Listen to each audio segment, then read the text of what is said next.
next big break to talk about is obviously 1980. You were literally parachuted into one of the most famous metal bands of all time, Black Sabbath, mid-tour when Bill Ward decided to leave. I mean, talk me through that. How did you get that gig? How did you get the call?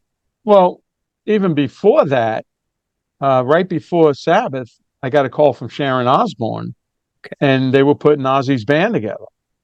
She was trying to get him straightened out, and he's in England and make the first record. And so they called me and said, "Hey, this is Sharon. We're putting a band together. We'll fly you to England, hang out with Ozzy, see how it goes."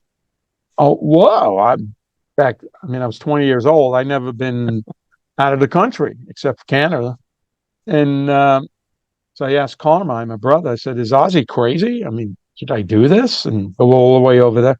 He goes, "Yeah, he's pretty crazy." So I turned it down. Oh. I just told her I couldn't do it. And then about a month later, Sabbath calls, and they're in California. They're in Los Angeles. That's where I live. And they said, Bill Ward is missing in action, and we need to finish a tour. You interested? You can come down and meet Tony Iommi tonight. I said, sure, because it was easy. They're right, down the street, actually. So I went and met Tony, and we hit it off really well. He heard an album that I did with my band called Axis, really good band, and he liked it, and he invited me down to rehearsal. So the next day, packed my drums in my '67 Mustang, and went down to rehearsal and played and met Ronnie and met Geezer, Jeff Nichols on keyboards, and we hit it off. It was really good, And the first song we played was Neon Nights, which I heard on the radio. I didn't know it very well, but I knew it kept going, and there was only one stop in the middle. So that was easy to figure out faking it. And that's the first song I played with Ronnie James Dio. And then 40 years later, that was the last song I played with Ronnie. Oh, really? It was at Atlantic City, New Jersey with Heaven and Hell. And that was the last song we played together. So that was freaky. So then I'm in the band, and they said, okay. I was in the band until Bill Ward came back. Okay, yeah. That's what happened. So we played a little bit, and then they were so happy they found a drummer, they went to the pub. And I'm like, I got 14 songs to learn. I wasn't a big Sabbath fan, so I didn't know these songs that well. So I stayed back, worked with Jeff Nichols, keyboard player, and we worked on the songs. And each day they went to the pub. Luckily, they went less and less, and I had to keep working on the song. We only had 4 days. Then the last day, everybody was nervous. Oh shit, we only got a couple hours of rehearsal left. First gig was Hawaii, Aloha Stadium, 40,000 people. And now they got a new drummer who they never played with another drummer before at that point. So they were nervous. But we got through it. We got through it. The endings were a bit sloppy and long. But as the tour went on, it got tighter and tighter. And then eventually we had to do a song for the movie Heavy Metal. Warner Brothers Records wanted us to do a song. So we're on the Heaven and Hell album tour, 1980. So they had 2 days off. So we went into John Lennon's house. He's passed already. Yeah. And Ringo owned it, of all places. And I got his room, which is weird.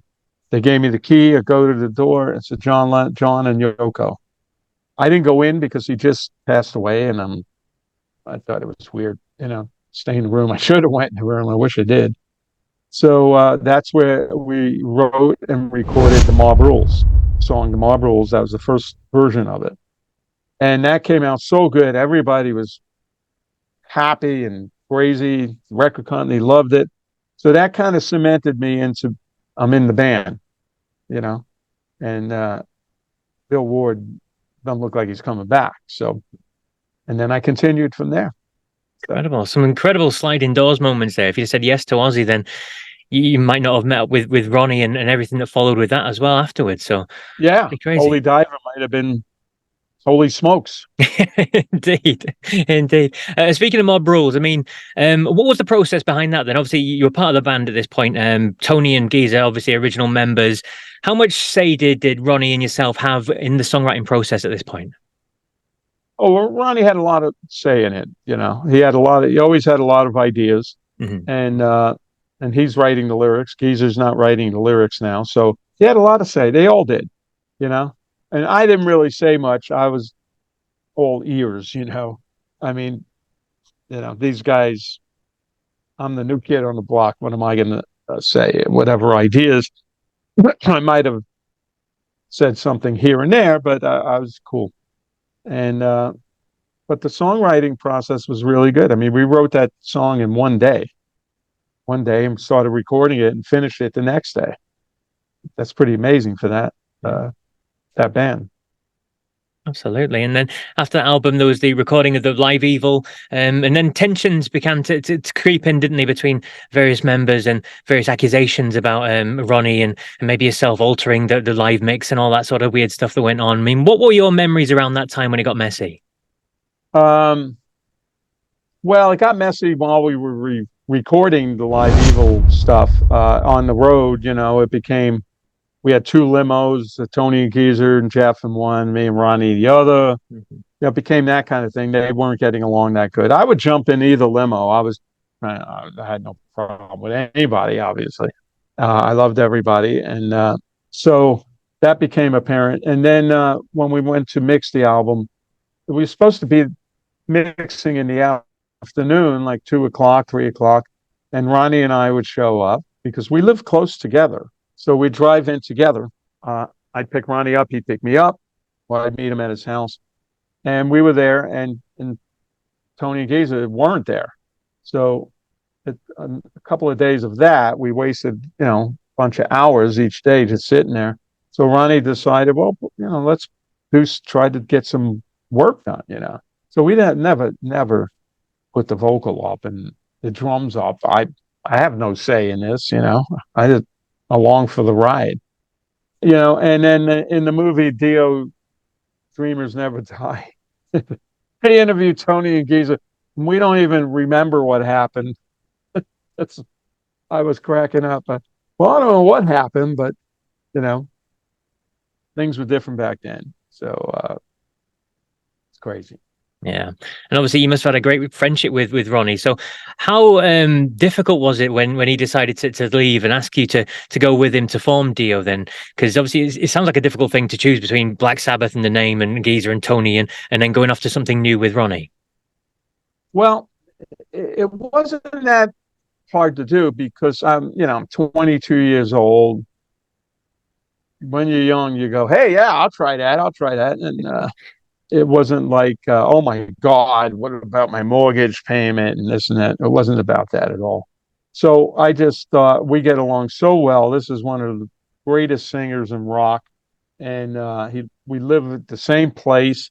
So it was kind of like, let's take a chance. This can't fail with Ronnie at the helm, cannot fail. And so, Tony and Giza wanted me to stay with them, but they were based in England. So it was kind of an easy decision to go, all right, let's try it, see what happens. And, it seemed to work really well. So we got along, and then we got Jimmy Bain and Vivian Campbell in the band. We went to England to listen to different guitar players and stuff. And then it was magic when we played together. We go, wow, this is a good band. Did Tony and Geezer try and And then we talk you made into that album. staying, or was they just kind of resigned to your Yeah, decision? yeah, yeah. They actually the management said, Tony and Geezer don't personally do that so much, but it was the management said, we'd like you to stay, and da ba ba. But I thought, sounds exciting to do something new and fresh and with somebody I get along with, and what an amazing singer. And so, and that's what it was. It was fun. There was no rules. We used to go in at 7 o'clock at Sound City and near where we lived and rehearse and write and record stuff and smoke a lot of pot and They drank. I didn't really drink. And it was a lot of fun. We were making, it was more of a fun hangout. We weren't thinking of making a classic record. It was more of a hangout every night, 7 o'clock. And we didn't know. And then this album came out and it went all the way up the charts. We started playing bigger places. And now 40 something years later, 40 years later, the album still sells. Yeah. It's become a classic cornerstone piece of music for heavy metal and heavy rock. Yeah. It's still revered to this So, day. It's still plus mentioned everybody with the was happy. greatest. It's a good vibe. Obviously, like you said, it's still revered to this day, 40 years on, and it's still held up as a classic of the genre and everything else like that. But from the sounds of it, you guys are just kind of having fun and just going along for the ride. And it was almost like you didn't feel that it was as special as it was going to go on to become. Nah, we were just having fun. Matter of fact, one night we had some riff. We jammed on the riff. And then I said, well, all right, we'll listen to it tomorrow when we come in. Next day we came in, we smoked a couple of joints, so we're all stoned. And we asked Angelo, who was our engineer, put that tape in, let's hear it. It was a cassette, but he put it in upside down, backwards. So it started playing backwards. And we're laughing, going, yeah, you're fucking stoned, blah, blah, blah. And then we listened to the riff, go, wait a minute, that sounds good. So we learned the riff backwards. That's how crazy and no rules applied. And that's the song called Invisible. There's the riff forward, and the second part is the riff backwards. I don't know which one's which, but that's the way those riffs work. And we put them together and go, this is cool, you know? So we just did crazy shit, you know? And in that song Invisible, Ronnie wanted something that went start the song. Back then, there were no computers, so what does that sound like? It sounds like air escaping from a tire. They're going, let's get a tire.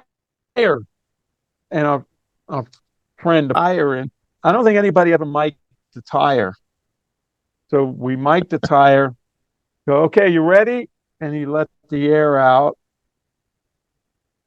a couple of times, and then we wound up, reversing the tape a little bit and put an effect on it. And that's the beginning of that song. Wow. So this is like, hey, this is fun. We're having a great time here. Everybody looked forward every night to getting together. And that made a great album.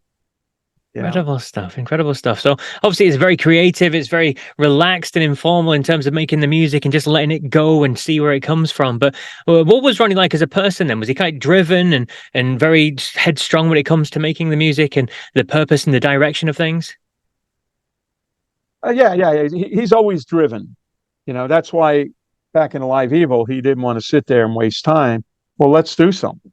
Yeah, so he's always driven, and he wanted to work every day, and always had ideas. He stayed in the room with us. He'd write his lyrics, roll a joint, write lyrics, get up, sing a little bit. And we were a great team. And then Angelo Arcuri, who recorded the record and the 3 or 4 albums after that. So we had our in-house engineer too. So it was all a complete unit. But yeah, Ronnie loved making music and writing, and he loved his fans. And he was very happy to have such a great band. Finally, after Rainbow and Sabbath and him having to listen to other people, now he's in control. And he loved the way the band played together. So we all did. And you guys made some great albums together, but there was a decision, wasn't there, in the early 90s for yourself and Ronnie to go back and join Black Sabbath. I mean, given what happened before, how did all that come about? And was there any trepidation about going back to the band? Well, Cozy was in the project originally, Cozy Powell. Yeah. This was Dehumanizer time. And Cozy fell off a horse and broke his pelvis. And he couldn't play. So they were in the middle, not even the middle of like beginning 8 stages of doing a new record. So they're sitting there and what do we do? Who do we get? Let's call Vinnie. They called me, and and it was taking a long time with Cozy. Ronnie didn't get on with Cozy, and they were spending a lot of money, and it was taking a long time. We did it in Wales. We rehearsed in Wales and recorded there. So I flew over, and I'm easy to work with, fast. And then we started cranking it, you know, boom, boom, boom. Ronnie and I lived in the house together because we get along. You know, I don't, you know, Ronnie was in the house by himself, I think, before. So we were able to, in the matter of a couple of weeks, finish the writing and pre-production and all this stuff. And so that became the Humanizer album. And then, okay, album's going to come out. Let's do a tour. So we did a tour at that point after, you know. But that's the time when grunge was coming out. So we were more like the old rock dinosaur, you know, Black Sabbath. We're playing smaller places and, you know, but it was a great album. People love that album now, especially in Brazil. They went nuts. I'm just quickly mentioning Brazil because you're just back from touring there, aren't you? You had a number of dates over there. How was that?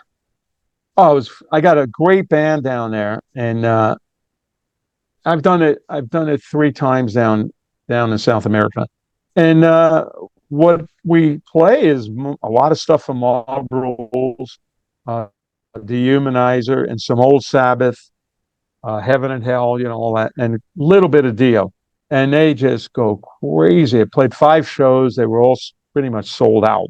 Smaller places, you know, but packed. And they know all the words, they know all the melodies. They're so passionate about their music; it's incredible. So I had a great time, and you know, like I said, 40 years later, they just love this stuff.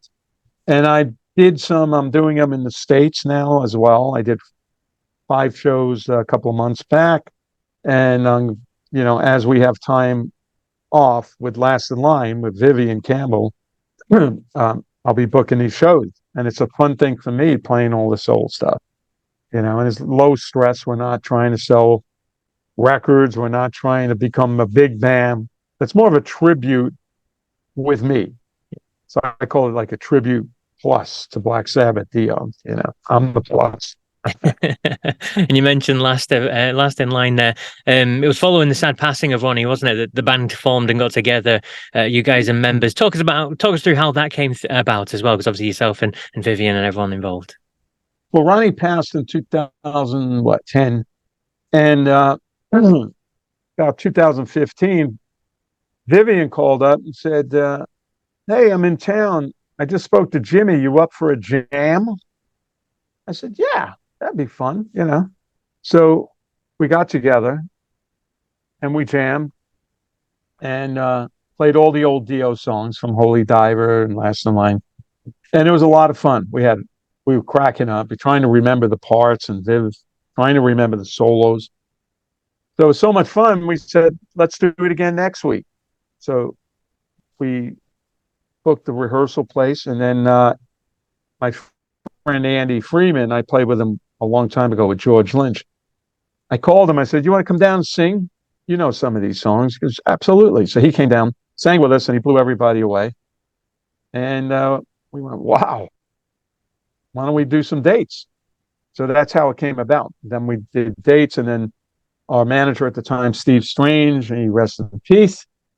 He got us a deal on Frontiers Records, and we did 2 records with them. And now we're on Ear Music. On 3rd album came out earlier this year, and we've been touring in between Def Leppard schedule because Fivs plays with Def Leppard. So that's how that came. It wasn't a money grab, like, "Hey, Ronnie passed away. Let's go out and make some money," you know. So I mean, Fivs playing with Def Leppard. Don't need the money, you know. Yeah. So it was just a natural, fun thing, and we're still going. You know, right now we're off because they're in Japan, and then we're going to continue beginning of next year. Oh, brilliant! And is there any dates coming to Europe at all? Not yet. We hope to get there. That would be good. We want to do the festivals, but every time we say that, obviously Def Leppard goes out and does the summer, so we can't do anything in summer. It's kind of frustrating, but what are you going to do? Oh, what can you do, indeed?